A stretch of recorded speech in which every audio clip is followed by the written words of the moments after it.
Hello to our future female leaders. My name is Santiago, and first and foremost, I just want to give you guys a thank you for allowing me to share my experience of how I got where I am today. I am an associate director in regulatory affairs working for a company called Bridge Bio that's headquartered in San Francisco, but I actually work 100% remote in the Northeast area. I have an undergraduate degree in biology from UMass Amherst and a master's degree in regulatory affairs from Northeastern University. How I got into regulatory affairs, I actually started my career as a bench scientist and worked in that role for a few years. I knew along the way that it just wasn't fulfilling to me, and I needed to make a change. I knew I wanted to be involved in clinical trials, but how to be involved, I had no idea. So I actually just read up on regulatory affairs one random day, to be honest, and said, that actually looks like something I can actually do. If you're not familiar with regulatory affairs, the roles and responsibility is that we actually have to make sure that a clinical trial is ran along the regulations from the FDA for U.S. clinical trials, and then any health authority regulations that is outside the U.S. that your company decides to run the trials in. It sounds like an intense job, but I promise you, anybody can do this. If you have the heart to help your patients, and if that's the goal, is to make sure that the trial is ran in the patient's best interest, I promise you can do this role. You're not a sole responsible person for everything that's involved in a clinical trial, and the beauty of it is that you're working with a team that's so collaborative, and their aim and their goal is to put drugs in the market for the patients. So, what do I love best about my role? I like to say it's the big collaboration. You learn so much. I feel in regulatory affairs, it's a constant learning curve, which can be scary at times because you feel like there are times that you don't know what you're doing. But the beauty of it is that you get so much learning experience that you actually can apply that to many parts of your job. And then with such learning experience and with such many branches in regulatory affairs, you can find the niche that best suits you, that you feel gives you the most fulfillment, and that you excel at the best for yourself.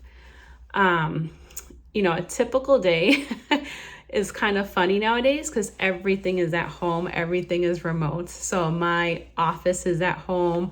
I really don't leave work, or I don't leave to go into a work office much because, again, company's headquartered in San Francisco. So it's a lot of Zoom calls, team meeting calls, and so forth. But a typical day is pretty much a lot of meetings discussing updates of our clinical trials, plus any updates that I have on my end for any activities that are starting up in order to start a clinical trial, or anything that's in regards to what we like to call annual maintenance that we have in regards to our clinical trials, and any FDA commitments, any health authority commitments, and so forth. A question that some of you may have is, do I get to talk to the FDA? The answer is yes. So the role of responsibilities for regulatory affairs is that anytime you and the company or your team has to have a meeting with the FDA for whatever questions you want to address, for any commitments that you want to address, it is the regulatory affairs lead that hosts those meetings with the FDA and kind of manages the team and prepares the team for those meetings. But I promise you, it's not as scary as you think it would be. It's definitely something anyone can do. If you have an interest in regulatory affairs, I promise you can do this. Why I chose to go into regulatory affairs has a lot to do with, again, wanting to be involved in clinical trials, but also, finding a role that's best fit for me to do so. And I think because I'm such a rule follower, regulatory affairs was definitely best fitting for me. Definitely a great learning curve for me, and it definitely gave me exposure to really understand clinical development within a company.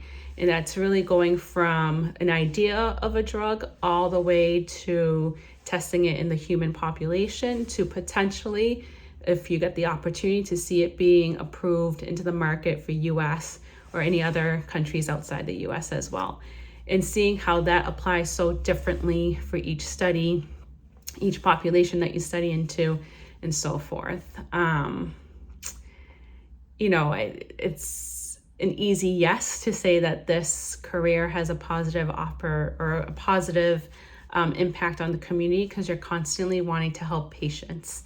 And nowadays, it's very common that as a company, when you start thinking about what you want your clinical trial to look like, is now reaching out to a lot of patient advocacy groups to help them or to gain help from them on the design of your trial. Because nowadays, you really want to look into how can we run a trial that isn't so burdensome for the patient, but also gives us the data that we need in order to present to health authorities to either move later on to later phase trials or potentially to market the drug as well.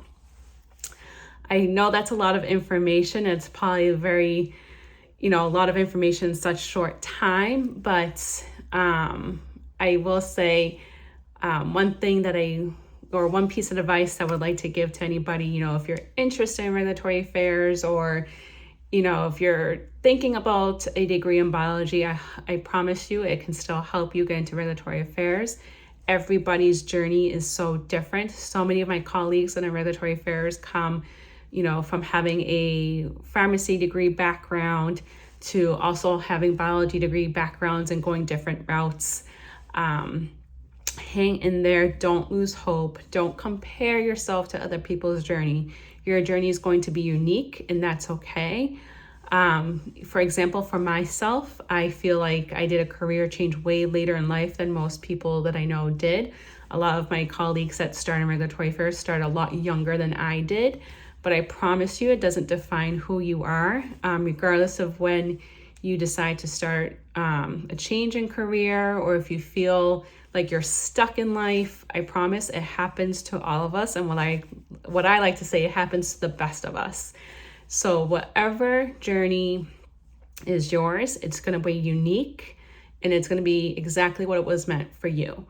Good luck on your goals. Good luck on reaching those dreams. You can do it. And again, we're all here for you, and I'm excited to see and hear about your own journeys and to see you guys become the future leaders that will rule this world. So again, thank you for letting me share my experience with you guys. Take care.